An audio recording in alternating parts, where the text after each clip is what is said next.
Hello everyone, my name is Trivesh and watching my YouTube channel. तो guys, basic, intermediate, advance किसी भी level पर अगर आपको कोई भी क्लास ज्वाइन करनी हो, you can just drop me a message on the number given above this video. बाकी हम वहाँ डिस्कस कर लेंगे। और आज की वीडियो शुरू करते हैं सेंटेंसेस को समझना। चलिए गाइस, तो पहला सेंटेंस है, कटरीना और मेरा रिश्ता काफ़ी कटु हो गया था। कटु मतलब काफ़ी प्रॉब्लमैटिक, जिसमें बहुत ज़्यादा प्रॉब्लम हो, ख़राब हो गया था। राइट, तो सिंपल से वर्ड तो हमारे पास हैं। एक तो डिटीरियोरेट है कि हम आवर रिलेशनशिप डिटीरियोरेटेड। ठीक है, तो किसी चीज़ की कंडीशन को दिखाने के लिए हम इसका भी यूज़ कर सकते हैं। स्पॉइल वर्ड का यूज़ करना चाहो कर सकते हो, लेकिन इस तरीके से यहाँ पर सही नहीं आएगा। एक वर्ड होता है इंग्लिश में एक्रीमोनियस। ठीक है, एक्रीमोनियस एक एडजेक्टिव की तरह काम करता है जो किसी नाउन के साथ लगेगा। तो अगर मैंने एक्रीमोनियस लगाया तो ये एक खासकर किसी रिलेशनशिप को दिखाता है। राइट, जिसमें बहुत ज़्यादा प्रॉब्लम्स हों। ठीक है, जिसमें ईगो आ जाए, कुछ भी प्रॉब्लम हो किसी भी तरीके से, तो उसको हम बोलते हैं एक्रीमोनियस। जैसे मैंने कहा कि my relationship with Katrina had become quite acrimonious. ठीक है, कि हमारा रिलेशनशिप ना काफ़ी एक्रीमोनियस बन गया था। मतलब एक दूसरे से प्रॉब्लम होना, ईगो आना, इश्यूज़ होना, लड़ाई झगड़े होना, उस चीज़ में। या फिर जैसे मैंने कहा कि भाई कि कुछ एक्रीमोनियस चीज़ें हैं, तो एक्रीमोनियस चीज़ें का मतलब भी सेम ही है कि जो हमें आपस में बॉन्डिंग बनाने नहीं दे रही हैं। Getting my point. तो कटरीना और मेरा रिश्ता काफ़ी एक्रीमोनियस हो गया था, तो इसने पास्ट परफेक्ट में लिया है क्योंकि उसके बाद की चीज़ें डिस्कस हो रही हैं। So my relation with Katrina had become quite acrimonious. ठीक, वो हर छोटी छोटी बात के लिए मेरे पीछे पड़ जाती थी। ठीक है, अब यहाँ पर इंग्लिश में एक वर्ड होता है to badger someone. To badger someone over something. ठीक है, तो किसी भी चीज़ पर जब हम इस चीज़ पर का इस्तेमाल करते हैं, तो प्रेपोजिशन में हमने ये चीज़ सीखी है क्लास में। अभी हमारा क्लास में क्या चल रहा है, किसी चीज़ जैसे हम बोलते हैं ना कि किसी चीज़ को करने में, किसी चीज़ को करने पर, या फिर किसी चीज़ में, किसी चीज़ पर, तो हर जगह वहाँ इन नहीं आता है, हर जगह ऑन नहीं आएगा। तो इनमें काफ़ी सारे डिफरेंसेस होते हैं, and I think this is one of the most confusing things in English। और अगर ये चीज़ समझ में आ जाए, if you get the hang of it, it becomes very easy for you to understand कि कैसे sentences बनेंगे। फॉर्मेशन तो सेम ही रहती है, the only thing is कि आपको preposition का बहुत ध्यान देना पड़ता है। ठीक है, तो वहाँ पर किसी चीज़ में किसी के साथ क्या चीज़ लगेगी, कैसे लगेगी, so we are working on it. अब जैसे यहाँ पर है किसी चीज़ को लेकर किसी को बार बार परेशान करना, किसी चीज़ को लेकर लड़ना। राइट, तो वहाँ पर हम ओवर लगाते हैं। जैसे मैंने कहा कि वो एक लड़की के ऊपर लड़ाई कर रहे हैं। अब लड़की के ऊपर मतलब ऐसा तो नहीं लड़की के ऊपर खड़े होकर कर रहे हैं, ऐसा तो है नहीं। राइट, तो वहाँ पर वो क्या है, हम ओवर का यूज़ करते हैं। So they are fighting over a girl. Got it. तो वो हर छोटी छोटी बात के लिए, हर छोटी छोटी बात पर मेरे पीछे पड़ जाती थी। तो यूज टू का इस्तेमाल करेंगे, ये तो पता ही है कि किया करते थे, हुआ करती थी। तो यहाँ पर टर्म आएगी badger someone. To badger someone, किसी के पीछे पड़ जाना। So she use to badger me over every little thing. अब यहाँ लिटिल, स्मॉल, दोनों में से कुछ भी यूज़ कर सकते हो। राइट, टाइनी, स्पेसिफिक अगर मैं किसी चीज़ को दिखाता हूँ तो इनसिग्निफिकेंट लगा सकते हो। तो ये चीज़ें भी कई बार ऐसा होता है कि कंफ्यूज करती हैं कि लिटिल कहाँ लगेगा, अ लिटिल कहाँ लगेगा। So right now if I talk about those intermediate classes जो हमारी बेसिक वाली हैं, उनमें तो हम बेसिक चीज़ों पर बात कर ही रहे हैं कि हेल्पिंग वर्ब कैसे लगती है, एक्शन की फॉर्म्स कैसे लगती है। लेकिन जो इंटरमीडिएट लेवल की क्लासेस है, एडवांस लेवल की क्लासेस हैं, वहाँ पर मैं चाहता हूँ कि बच्चों का मेजर फोकस इस चीज़ पर जाए, because they know how to make sentence but they don't understand the differences between these things. कि कहाँ पर अ लिटिल, कहाँ पर लिटिल, कहाँ पर सिग्निफिकेंट, ये चीज़ कैसे यूज़ करनी है। एंड इफ़ यू नो कि इन चीज़ों को कैसे यूज़ करना है, then your English becomes accurate. और when your sentences are correct, when you know that whatever I am speaking is grammatically correct, it automatically brings some confidence in you, है ना। तो वो चीज़ अच्छी होती है। चलिए, उसको लगता था कि मैं अपनी जिम्मेदारियों से बच रहा हूँ। अब देखो, यहाँ पर आप अवॉइड भी लगा सकते हो, शर्क भी लगा सकते हो, और एक टर्म और होता है इंग्लिश में, टू इवेट समथिंग। इवेट करने का मतलब भी काइंड ऑफ अवॉइड करने के सेंस में ही जाता है कि किसी चीज़ से बचना। ठीक है, तो उसको लगता था, शी यूज टू थिंक, ये भी सही है, शी वुड थिंक, ये भी सही है, और शी थॉट, ये भी सही है, कोई प्रॉब्लम नहीं है। बहुत छोटे छोटे से सटल डिफरेंसेस होते हैं, लेकिन कोई इतनी बड़ी प्रॉब्लम नहीं है। ठीक है, तो शी थॉट, उसको लगता था मैं अपनी जिम्मेदारियों से बच रहा हूँ। अब क्या मैं ये सेंटेंस प्रेजेंट कॉन्टिन्यूस में बनाऊंगा, ठीक है, या पास्ट कॉन्टिन्यूस में बनाऊंगा? बताओ, ये सेंटेंस बनेगा पास्ट कॉन्टिन्यूस में। ठीक है, उसको लगता था कि तुम बच रहे हो, ठीक है, उसको लगता था कि मैं बच रहा हूँ, उसने पूछा कि तुम कहाँ जा रहे हो, उसने पूछा कि मैं कहाँ जा रहा हूँ। ये डायरेक्ट इनडायरेक्ट का टॉपिक है ना, जो कि हमने क्लास में पढ़ा भी है। और डायरेक्ट इनडायरेक्ट अभी हमारे आई थिंक रात को 10:30 बजे वाले बैच में शुरू भी होगा। काफ़ी इंपॉर्टेंट टॉपिक है। इसमें क्वेश्चंस कैसे पूछे जाते हैं, हाँ या ना वाले क्वेश्चंस कैसे पूछने हैं, WH वाले क्वेश्चंस कैसे पूछने हैं, कमांड कैसे देना है, रिक्वेस्ट कैसे देनी है। कई बार ऐसे होता है कि हमने डायरेक्ट सीख तो लिए, लेकिन हमें सिर्फ नॉर्मल सेंटेंसेस में आते हैं, सिंपल सेंटेंसेस में आते हैं, लेकिन इसकी क्वेश्चन फॉर्मेशन क्या होती है, बाकी फॉर्मेशंस क्या होती है, उसमें काफ़ी सारा डिफरेंस आ जाता है। राइट, सो टॉपिक को ना पूरा हॉलिस्टिकली समझा करो। If you are able to understand कि how to use this sentence in all the aspects, then it is good. Same goes for vocabularies as well, right? Like अगर मैं कोई vocabulary सीख रहा हूँ तो उसको मैं adjective adverb में कहाँ यूज़ करूँगा, उसका normal noun में कुछ यूज़ होता है कि नहीं होता है, उसके साथ preposition क्या लगती है, ये चीज़ भी याद रखा करो। ठीक है, तो उसको लगता था कि मैं अपनी जिम्मेदारी से बच रहा हूँ, तो she thought I was evading, ना कि I am evading, I was evading my responsibilities. तो ये सेंटेंस जाएगा पास्ट कॉन्टिन्यूस में, ना कि प्रेजेंट कॉन्टिन्यूस में। लेकिन मेरे हिसाब से ऐसा बिल्कुल भी नहीं था, right, but according to me. अब ये जो अकॉर्डिंग टू मी है ना, ये ग्रामेटिकली वैसे गलत होता है। ठीक है, अकॉर्डिंग टू मी नहीं बोलना चाहिए, अकॉर्डिंग टू समवन हो सकता है ना, समझ रहे हो?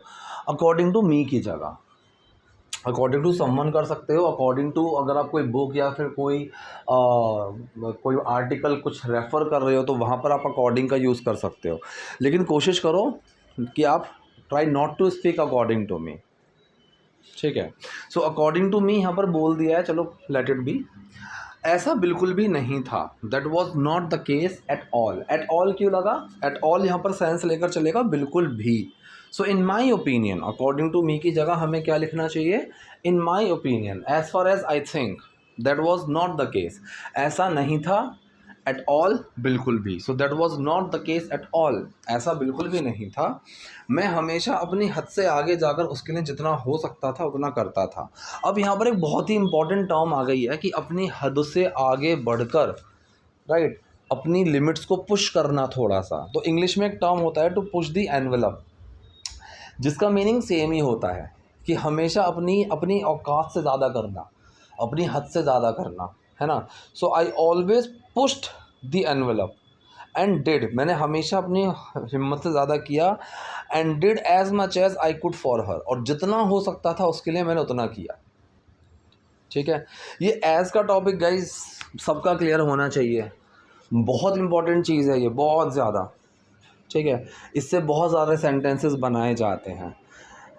ठीक है, so as much as many as, इन दोनों के बीच में कोई डिग्री अगर आती है, द मोर द लेस, ये जितना उतना वाला जो सेंस है ना, ये बहुत इम्पॉर्टेंट है। ठीक है, कई सारे ऐसे टॉपिक्स हैं जो आपके फॉर्मेशंस को बनाते हैं, जो आपकी फॉर्मेशन का फ्रेम बनाते हैं।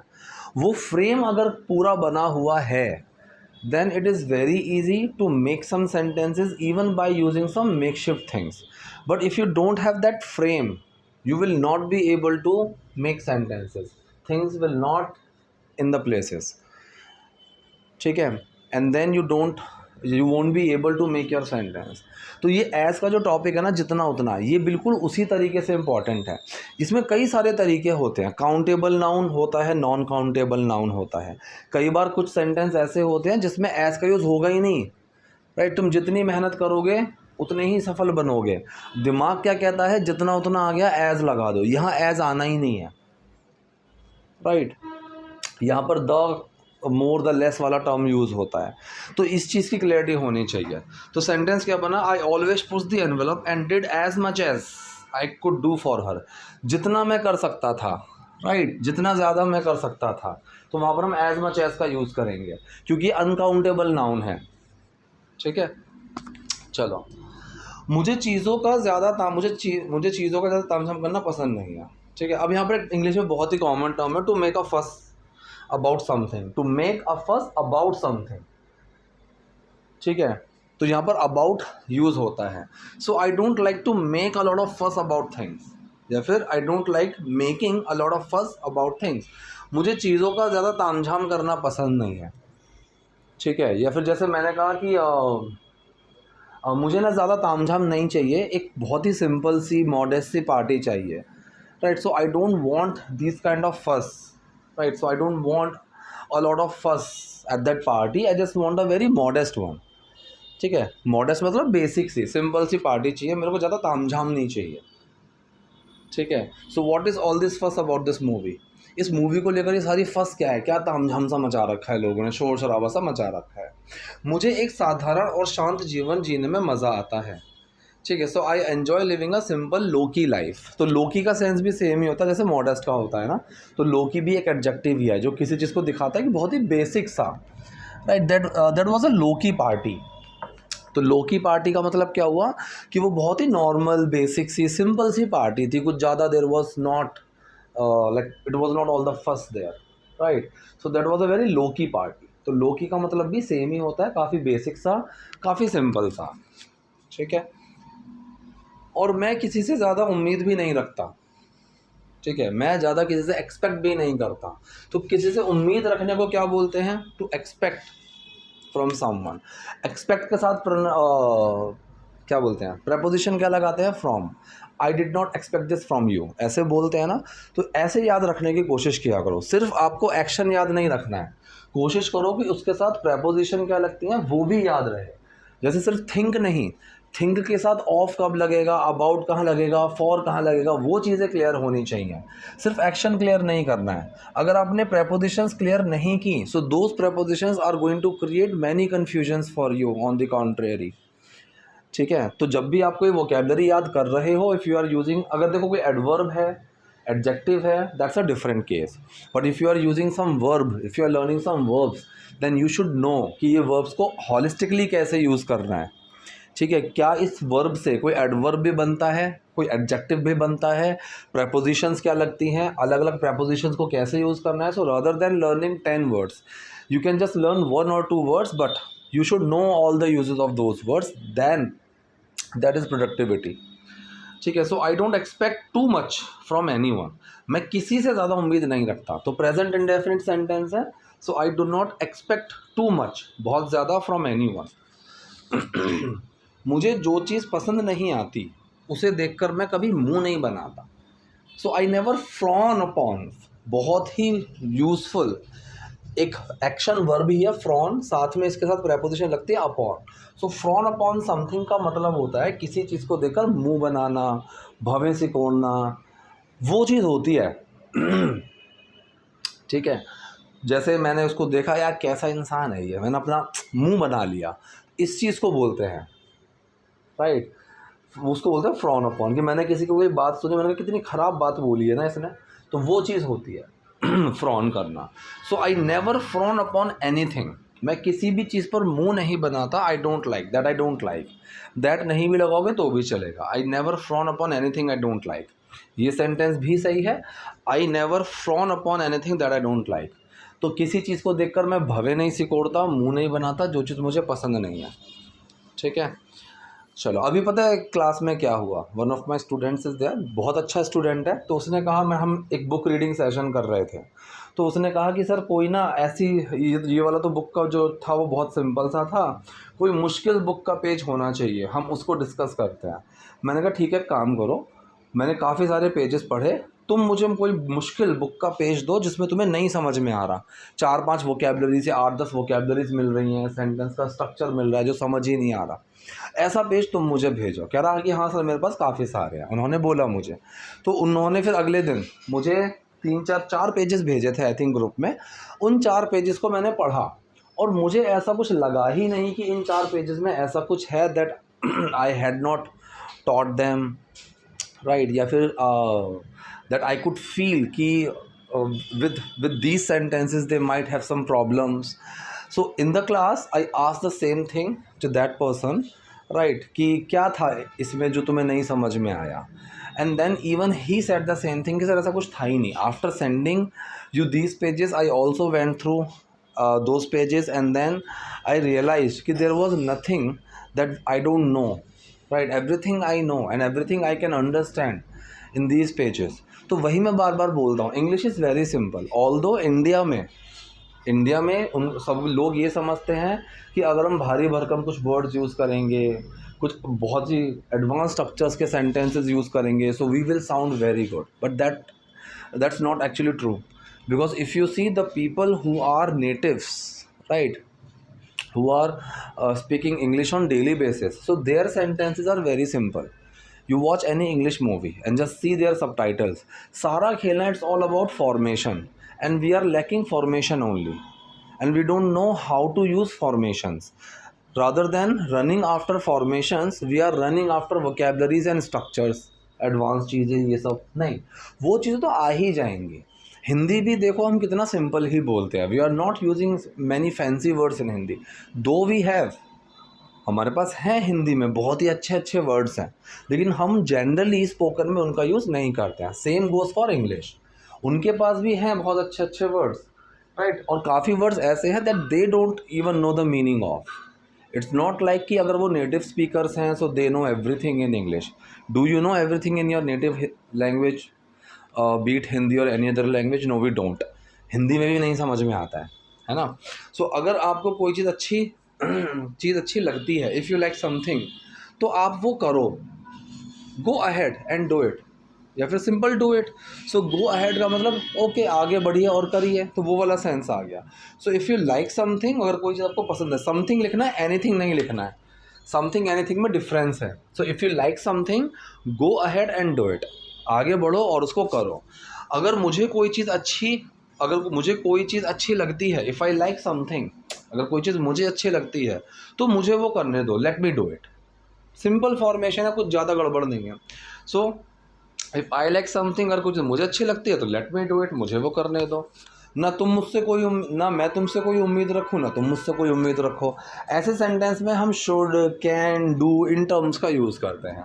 नीदर नॉर के अंदर काफ़ी सारे ऑप्शंस होते हैं, ऐसा नहीं है कि यही तरीका है. तो नीदर नॉर का हमने टॉपिक पढ़ा था क्लास में, तब मैंने इस चीज़ को क्लियर भी किया था. जैसे सेंटेंस बना नीदर शुड आई, अब यहाँ पर नीदर के बाद शुड क्यों लगाए, नॉर के बाद शुड क्यों लगाए, वो एक लॉजिक है, ठीक है. तो ये टॉपिक पढ़ाना पड़ेगा, थोड़ा लेंथी टॉपिक है. सो फिलहाल neither should I expect anything from you, ना तो मैं कुछ तुमसे एक्सपेक्ट करूँ, nor should you, nor you should नहीं, ठीक है. वो भी एक तरीका है लेकिन वो अलग है. Nor should you expect anything from me, ठीक है. कुल मिलाकर, ऑल टुगेदर, या फिर इन a nutshell. In a nutshell का मतलब भी सेम होता है कि छोटे में, कुल मिलाकर, इन सारी चीज़ों को अगर हम एक साथ देखें. सो इन अ नटशेल, मुझे अपनी ज़िंदगी में किसी के दखल अंदाज़ी करना पसंद नहीं है. आई don't like any one interfering in my life. I don't like any one interfering, ठीक है. करते हुए वो वाला सेंस चला जाएगा. एक तो मैं ये कह सकता हूँ कि आई don't like any one two interfere, ठीक है. आई डोंट लाइक एनी वन, मुझे कोई पसंद नहीं है जो करे इस चीज़ में, राइट. और इसी को मैंने ING लगा दिया, आई don't like any one interfering in my life, ठीक है. कि मुझे अपनी ज़िंदगी में किसी का दखल देना है, फिर मेडल भी आप लगा सकते हो, वो करना पसंद नहीं है. तो फिलहाल आज की क्लास में इतना ही. अगर कोई डाउट, कोई क्वेरी हो तो please let me know. Video पसंद है लाइक कीजिए, नए हैं लाइक सब्सक्राइब दोनों कीजिए. Thank you.